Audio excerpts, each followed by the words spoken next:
Selam, pozdrav svima. Ja danas pravim pogaču i sataraš. Prvo ću da napravim pogaču, da zakuham tijesto.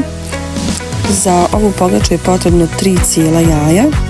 To ćemo malo umutiti i dodati jednu šolju od 200 ml kisele vode, tu istu šolju jogurta, jednu kašku soli, 3-4 kaške ulja, jednu kašku germi, ne baš cijelu kašku, jednu pola kaške germi i pola kaške sode bikarbone. Kad to sve fino umutimo, onda ćemo postepeno dodavati brašno.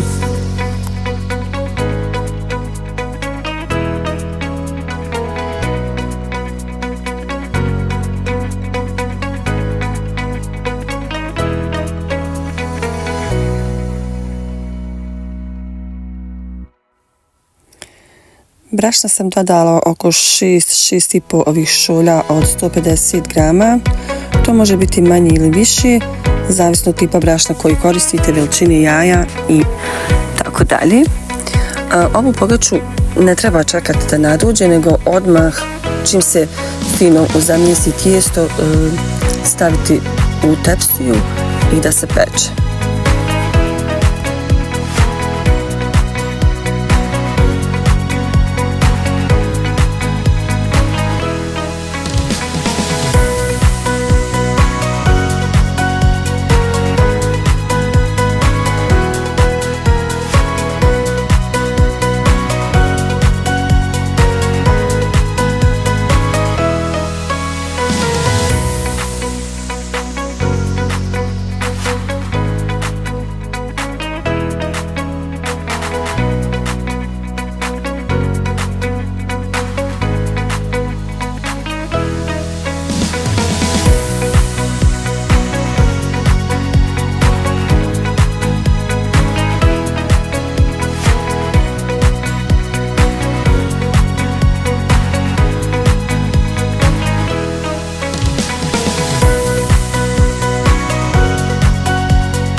Tijesto treba dobro izraditi, jer što bolje i duže se mijesi, bit će pogača ukusnija.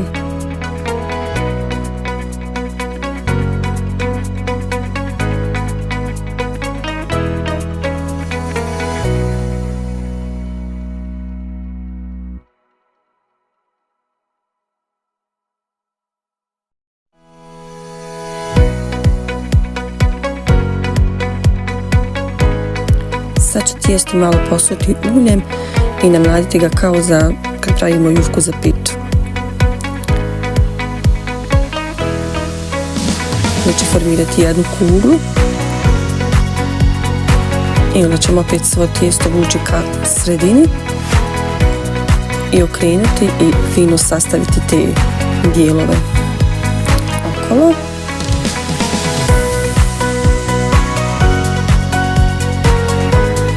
Onda fino rastaviti tijesto. Ako volite deblju pogaču, to ne morate raditi, možete ostaviti deblje. Ja volim tanju i brže se ispeče, pogotovo kad se žuri. I onda ćemo opet malo odozgo puliti i viljuškom izbaciti tijesto da ne puca.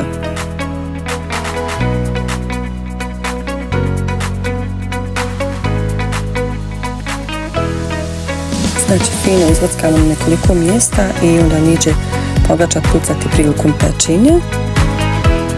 Pogaču pečem na 180 stepeni Celzijusa oko 35 minuta u prethodno zagrejanoj pekari.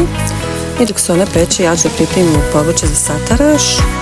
Koristite približno jednaku količinu i paprike, paradajza i luka. Luka može malo manje. Fino ga ovako isjeckate na male kockice ili nebitno neke male komadiće i onda fino upržiti na ulju. Prvo upržim luk, čim on malo svehne onda dodam paprike i opet kad one svehnu dodam paradajz.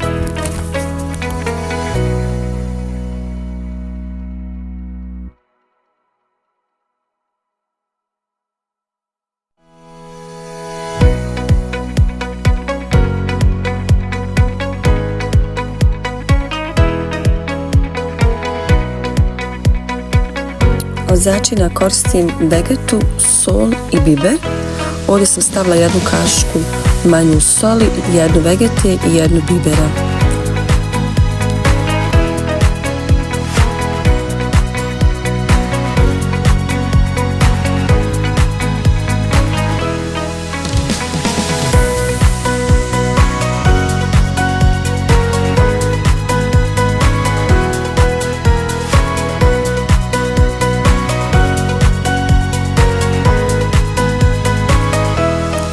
Nakon što sam dodala paradajz i začine, to ću sve ostaviti da se prži jedno 5 minuta i onda ću da dodam oko 100 ml vode.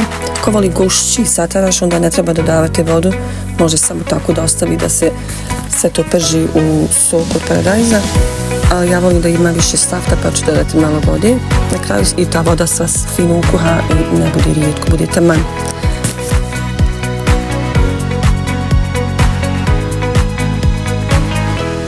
Postoje razne varijacije sataraša, neko dodaje i rižu, neko dodaje jaje i sir.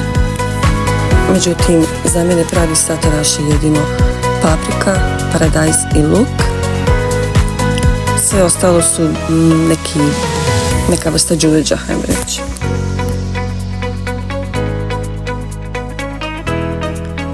I moja pogača je gotova. Sad ću fino da je izvadim iz tepsije i onda ću je pakuti ovim papirom za pečenje i preko krpom.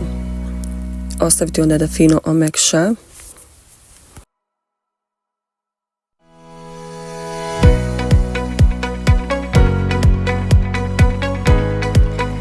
Ispod pogače je obavezno staviti neku rešetku ili žicu, može i tanjir, da se pogača odozdu, donja kora da se ne potpadne.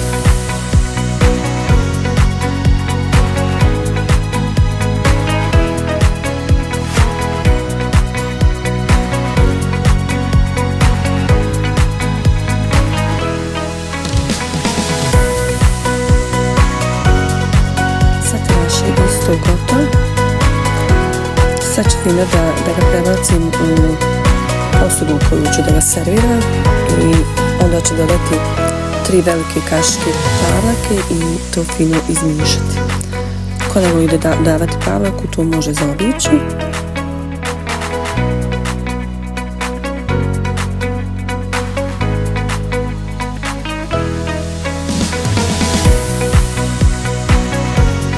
Pogaču ću da fino iskomadam rukama.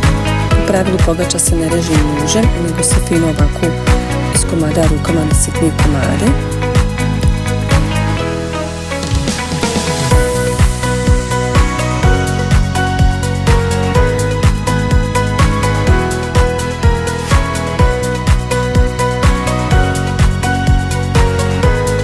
Kuća tako divno miriši na sataraš i pogaču. Kao da je zima van, a ne ljeto. Ja volim ovako jednostavna jela i više preferiram povrće nego meso.